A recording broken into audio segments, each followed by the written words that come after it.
के नज़दीक की यह पवित्र पावन कथा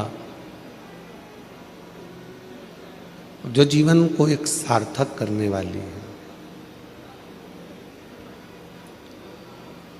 मानव जीवन को परमात्मा की ओर लेकर जाने वाली है।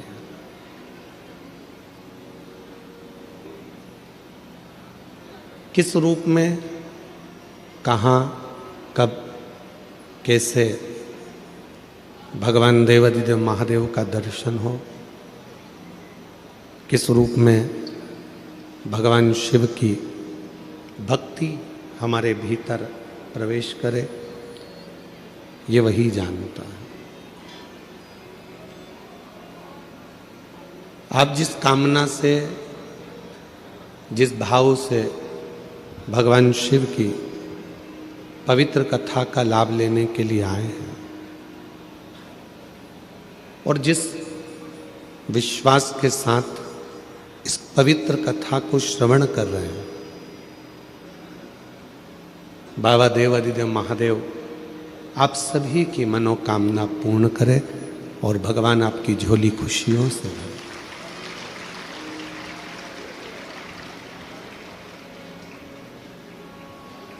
पहले कथा में कहा था, आज फिर कहते हैं, अपने आप पर, अपने पिता पर और अपने परमात्मा पर पूर्ण भरोसा होना चाहिए, पूर्ण विश्वास होना चाहिए।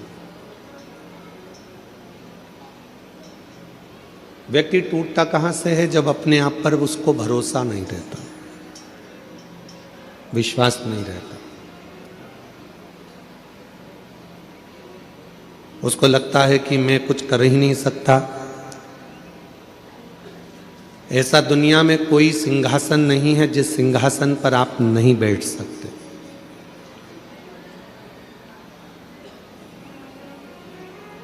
दुनिया की ऐसी कोई कुर्सी नहीं बनी जिस कुर्सी पर आप नहीं बैठ सकते। दुनिया का ऐसा कोई पद नहीं बना जिस पद पर आप नहीं बैठ सकते। बस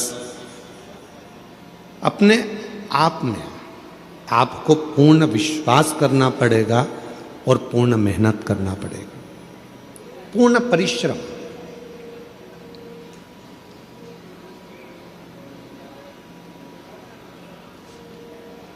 आज ऊंचे ऊंचे सिंहासन पर अगर कोई बैठ जाता है, ऊंची पत्ती पर लोग बैठ जाते हैं, ऊंची कुर्सी पर लोग बैठ जाते हैं, तो उनसे पूछो कि उन्होंने जिंदगी में कितने धक्के खाए होंगे, कितनी मेहनत करी होगी, कितना परिश्रम करा होगा।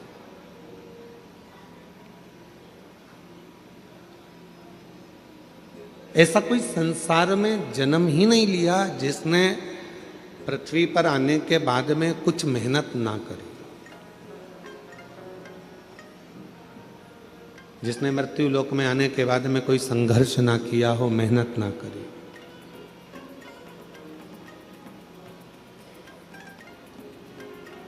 पृथ्वी पर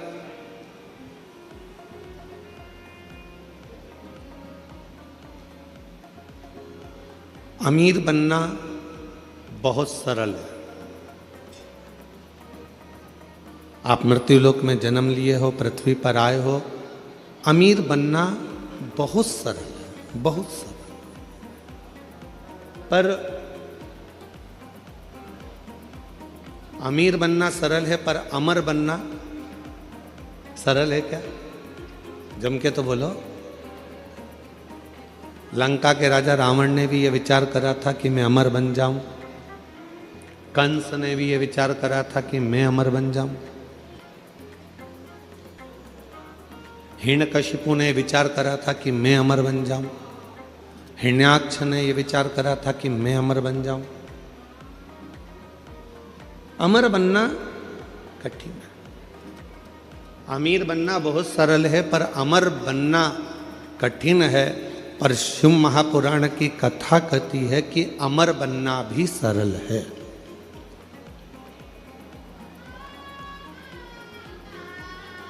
कैसे अमर हो सकते हो?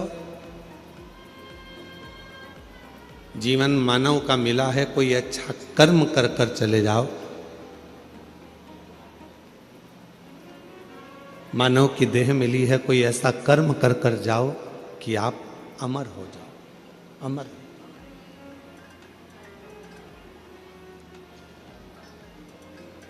आज संत श्री सतगुरुदेव श्री घासीदास बाबा जी की जयंती है। पूरे क्षेत्रवासियों को, संपूर्ण सतनामियों को और संपूर्ण क्षेत्रवासियों को जिनके हृदय में सत्य बसता है, ऐसे सभी सतनामियों के चरणों को नमन करते हुए संत श्री घासीदास बाबा की जयंती की पूरे विश्व को बहुत बहुत बधाइयाँ हो, बहुत बहुत। अमीर बनना सरल है, अमर होना कठिन है, पर शिव पुराण की कथा कहती है कि अमर होना भी सरल है। कैसे अमर हो सकते हो? जैसे संत शिरोमणि घासीदास बाबा जी ने क्या करा? भेदभाव को मिटाया।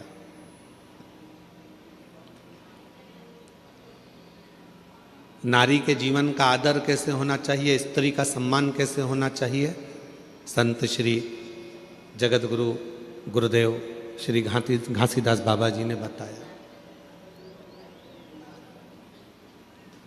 सत्य कैसा होता है, अहिंसा परमो धर्म का भाव कैसे होता है, सामाजिक समरसता कैसे होता है, जीवन में उलझनों से निकलने का साधन क्या हो सकता है।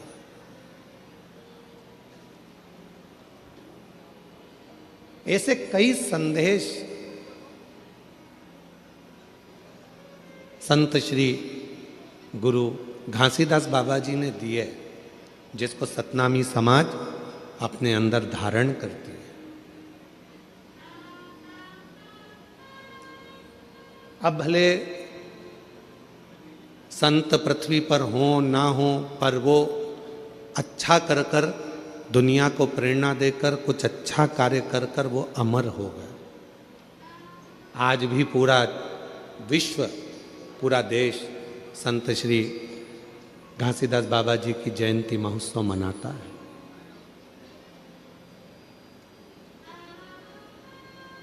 अमर होना इतना कठिन नहीं है। जरूरी नहीं कि हमारा शरीर अमर हो, हमारा शरीर रहे तो हम अमर माने जाएंगे।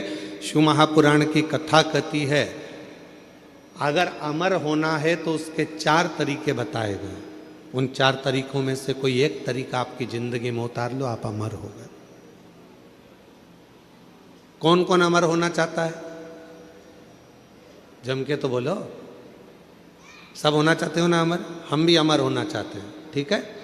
4 तरीके में से कोई सा भी एक तरीका अपनाना है जिससे आप और हम अमर हो जाए।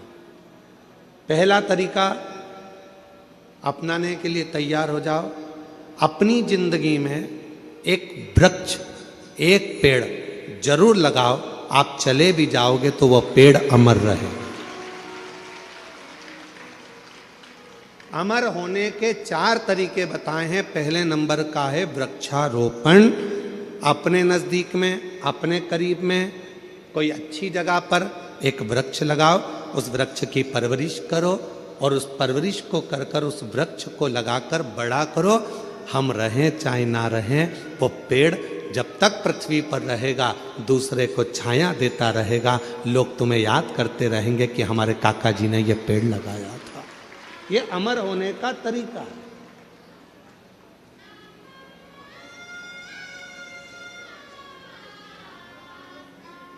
इसलिए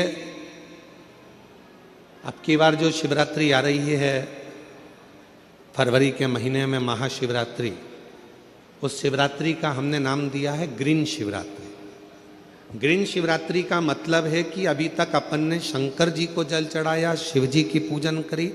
इस वर्ष 2026 में महाशिवरात्रि के दिन सबको एक एक वृक्ष लगाना है, बेलपत्री का पौधा लगाना है, उसकी परवरिश करना है, उसको बड़ा करना है, जिससे आप और हम रहें चाहे ना रहें, पर वो बेलपत्री का वृक्ष जब बड़ा हो, उसकी पत्तियां टूटकर शिव जी को समर्पित हों और हमारी यह पृथ्वी पूरी हरी भरी हो और लोगों को ऑक्सीजन की ज़रूरत ना पड़े, वेंटिलेटर की ज़रूरत ना पड़े, हमारा पूरा देश फिर ग्रीन हो, हरा हो और हरा भरा हो। इसलिए अमर होने के 4 तरीके बताए। पहले नंबर पर है वृक्ष लगाओ और वृक्ष लगाने की प्रेरणा दो। दूसरे नंबर पर अमर होने का दूसरा साधन बताया। अमर होना चाहते हो तो दूसरा तरीका है, अपने बच्चे को जैसे पढ़ाते हो वैसे ही कोई गरीब का बच्चा जिसको अच्छी एजुकेशन की ज़रूरत है और उसके पास पढ़ने का पैसा नहीं है, अपने पैसे से उस बच्चे को धीरे धीरे पढ़ाना चालू करो। जब वो किसी अच्छे ओहदे पर जाकर बैठ जाएगा, समझ लेना कि आप अमर हो गए, आपकी ज़िंदगी अमर हो गई,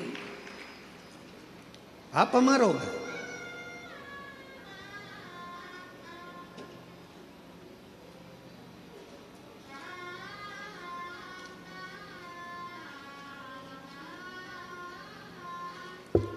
तुम्हारे मरने के बाद चौराहे पर तुम्हारा पुतला लगे चाहे ना लगे, तुम्हारे मरने के बाद घर के लोग तुम्हारा पुतला तुम्हारी जमीन पे लगाएं ना लगाएं, तुम्हारे मरने के बाद तुम्हारे घर के लोग तुम्हारा फोटो लगाएं चाहे ना लगाएं, पर अपने जीते जी ऐसा कर्म कर कर जाना कि मरने के बाद भी लोगों के दिल में तुम्हारी जगह बनी रहे, तो अमरता।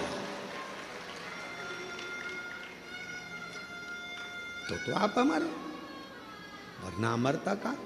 तीसरा साधन है, अपने व्यवहार को मीठा रखिए, प्रेममय रखिए, स्नेहमय रखिए, अच्छा रखिए, व्यवहार श्रेष्ठ रखिए। और चौथा साधन बताया, अमर होने का चौथा साधन, अपने बच्चों को अच्छा संस्कार देकर चलिए। जब वो बच्चे अपने संस्कारों में ढल जाएंगे तो समझ लेना कि आप अमर हो गए, आपके बच्चों के संस्कार के रूप में। कौन कौन अमर होना चाहता है? बोलो, हाथ उठाओ जल्दी से। होना चाहते हो अमर? 4 साधन में से कोई सा एक साधन ढूंढिएगा। या तो पेड़ लगाइए, या किसी बच्चे को शिक्षा अध्ययन कराइए, या अपने व्यवहार को सुधारिए, या अपने बच्चों को ऐसा संस्कारवान बना दो कि आप चले भी जाओ तो आपके बच्चे संस्कारित रहेंगे, तो आप अमर की अमर रहोगे। आपको कोई भूलेगा नहीं, लोग आपको याद करेंगे। इनके माता पिता भी संस्कारित थे तो बच्चा भी संस्कारित, इनके माता पिता में ये संस्कार था तो बच्चे में ये संस्कार, ये अमरता है, ये अमर हो गया, ये अमर। और करो प्रयास जीवन में अमर होने का। अमीर बनना सरल है पर अमर होना कठिन है। पर शिव महापुराण की कथा कहती है अमर होना भी सरल है। जिसने इन 4 में से कोई एक बात को अपनी जिंदगी में उतार लिया तो समझ लो कि वो अमर हो गया, वो अमर हो गया।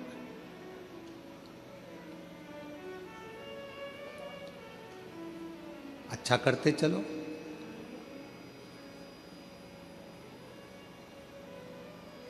राह में आए जो दीन दुखी,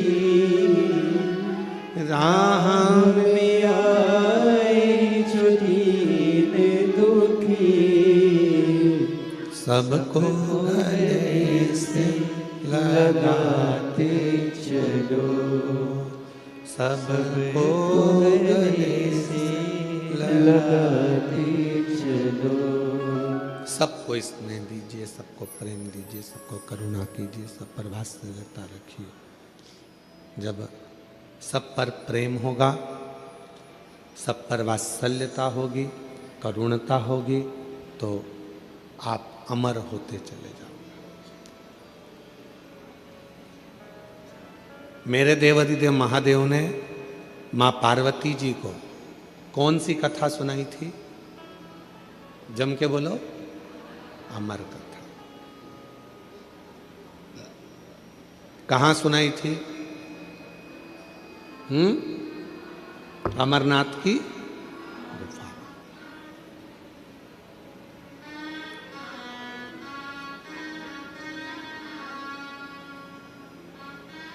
सर्प को सुनाई थी क्या?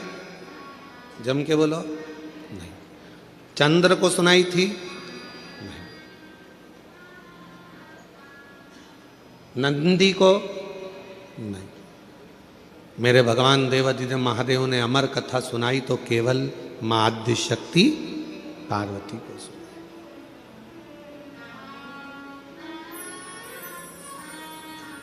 क्यों सुनाई?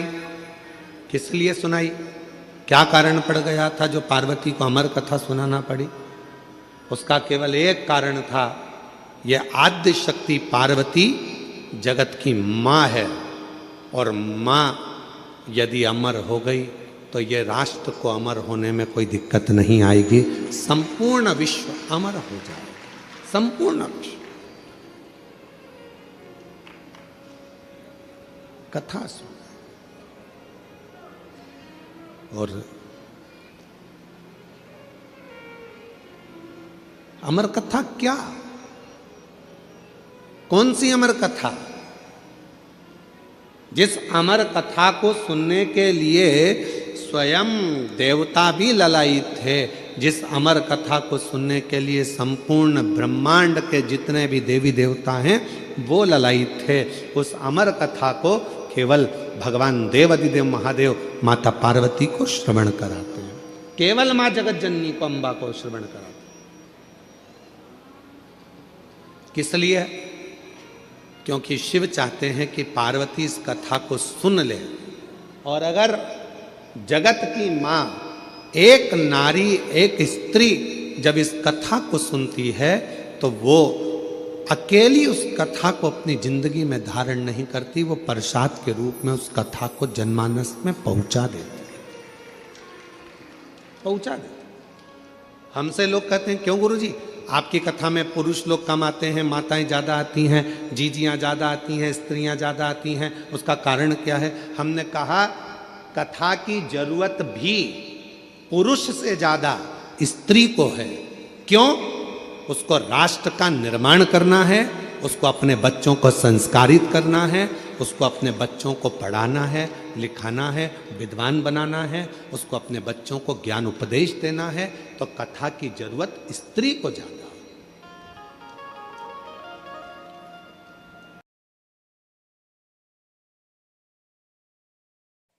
Hello everyone, welcome to my YouTube channel. तो आरआरबी एनटीपीसी का जो है 16 से लेकर 27 तक एग्ज़ाम है।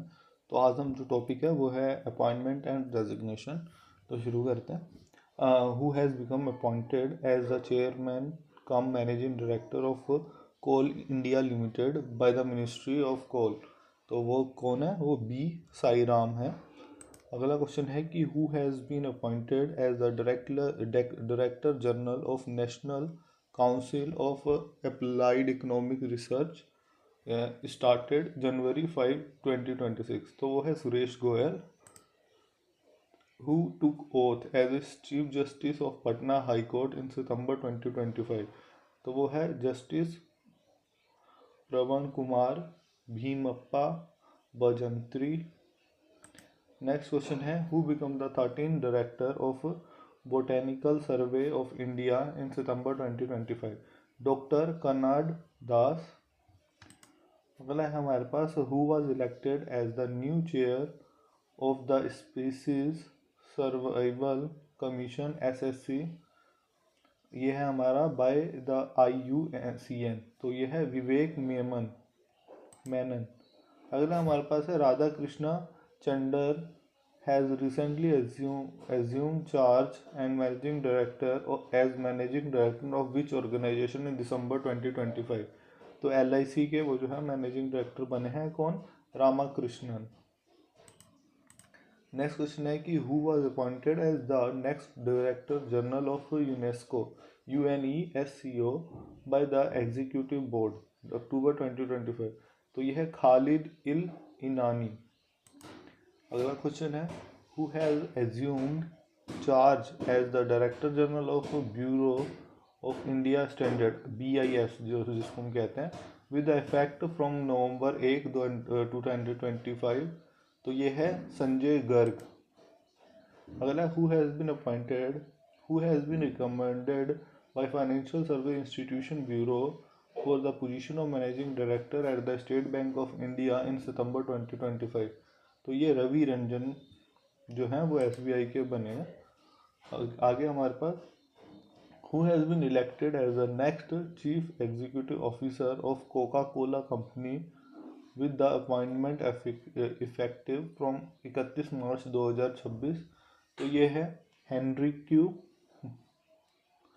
अगला क्वेश्चन है हमारे पास who has been appointed as the chairperson of the governing board of National Stock Exchange in September 2025 is Srinivas Injeti। अगला क्वेश्चन है हमारे पास who has been recommended for a third term as chairman of Tata son and Tata by Tata trust is N Chandrasekaran। Which Indian individual has taken the charge of chairship of the International Institute of Democracy and Electoral Assistance is International IDEA for the first time in December 2025 is Gyanesh Kumar. अगला हमारे पास which candidate did CP Radhakrishna defeat in the election for the 15th Vice President of India is Justin B. Sudansharan Reddy, who has been appointed as the new President of the Advertising Standard Council of India ASCI in September 2025 is Sudhanshu Vats, who has been appointed as CEO of Bank of America, that is BANA, in India for 3-year term in December 2025 is Vikram Sahu, who has been appointed as the new Chief Secretary of Delhi effectively 1 October 2025 is Rajiv Verma। New Chief Secretary of Delhi is Rajiv Verma, who has been appointed as Punjab National Bank first ever female brand ambassador Harmanpreet Kaur, who has been named the first Indian CEO of Procter and Gamble P&G is Sailesh Jijurkar, who was elected as the president-elect of Chile in recent election that marked a major conservative shift in the country politics is Jose Antonio Cast, who has been appointed as the new president of the Associate Chamber of Commerce and Industry of India as of October 2025 is Nirmal Kumar Minda, who has been appointed as the new chairman of HSBC succeeding Mark Tucker is Brendan Nelson। अगला हमारे पास who has become the first woman director general of Railway Protection Force RPF के Sonali Mishra, who has been appointed as the new chief medical officer CMO of National Comprehensive Cancer Network in December is Renuka Iyer. अगला है हमारे पास who has become the first woman attorney general of Nepal। तो वो हो जाती है सबिता भंडारी। ठीक है जी।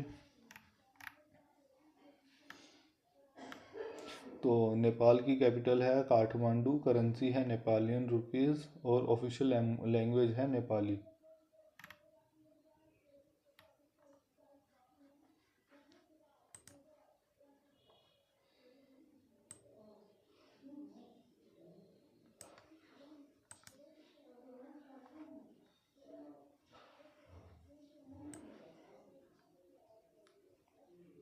सोनाली मिश्रा जो कि हमारी ये first women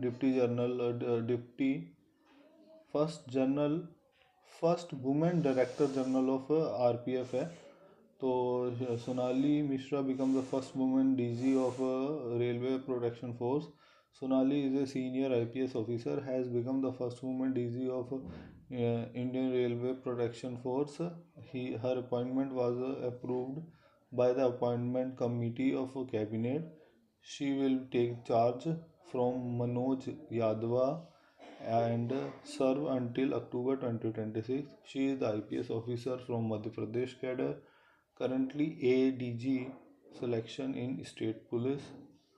Key milestone: first woman VSF commander on Indian Pakistan border 2021, headed BSF formation in Kashmir as an inspector general, led BSF intelligence wing and later become ADG in BSF. Award: President Police Medal for the distinguished service. उसका police medal for the meritorious service. About RPF. RPF set up in 1957, got arrest power in 1966. अच्छा, RPF को जो arrest power 1966 में मिली, become a armed force in 1985. उसके बाद RPF ensure safety of railway station, train and passenger across India. तो overall आज के लिए इतना ही. फिर मिलते रहेंगे ऐसे यूजफुल वीडियो के साथ. धन्यवाद.